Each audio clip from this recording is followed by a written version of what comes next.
ব্রাহ্মণবাড়িয়ার কসবা সীমান্তে ভারতীয় সীমান্তরক্ষী বাহিনী বিএসএফ এর গুলিতে মোরসালিন ও নবীর হোসেন নিহত হওয়ার খবর আমরা জানালাম কিছুক্ষণ আগেই। দর্শক, এই বিষয়ে আরও খবর জানাতে সরাসরি যুক্ত হচ্ছেন সহকর্মী মনিরুজ্জামান পলাশ। পলাশ, দুজন নিহত ঘটনা ঘটেছে আমরা জেনেছি। এরপর সীমান্তের আসলে সার্বিক পরিস্থিতি এখন কেমন দেখছেন এবং কি বলছেন প্রশাসন? সাবরিনা, সীমান্তে এই মুহূর্তে ঠিক 5টা বেজে কিন্তু বিজিবি বিএসএফ কি পতাকা বৈঠক হওয়ার কথা, যে বৈঠকের মাধ্যমে এই দুটি মরদেহ বাংলাদেশে হস্তান্তরের কথা রয়েছে। আমরা সীমান্ত থেকে কিছুটা দূরে, কারণ সীমান্তে নেটওয়ার্ক পাওয়া যায় না, এই কারণে আমরা কিছুটা দূরে অবস্থান করছি। সেখানে বিজিবি এবং বিএসএফ এর এই বৈঠকটি শুরু হওয়ার কথা ছিল। আশা করি এখন এতক্ষণ শুরু হয়ে গেছে এবং এরপর কিন্তু এই দুটি মরদেহ হস্তান্তর করা হবে। হস্তান্তর করলে এটি তাদের বিজিবি তার স্বজনদের কাছে কিন্তু এই মরদেহগুলো পৌঁছে দিবে।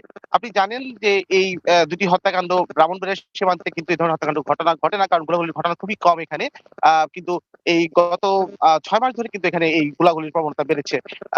এই দুই হত্যাকাণ্ডকে ঘিরে কিন্তু এই এলাকাতে একটা যারা বর্ডারবাসী রয়েছে, বর্ডারের একদম প্রান্তে যাদের বাড়ি, তারা কিন্তু খুব আতঙ্কে আছেন।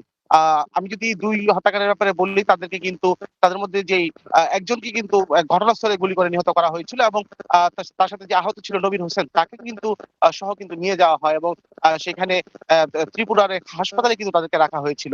আর বাদবাকি যারা আহত রয়েছে তারা চিকিৎসাধীন রয়েছে কুমিল্লা মেডিকেল কলেজ হাসপাতালে।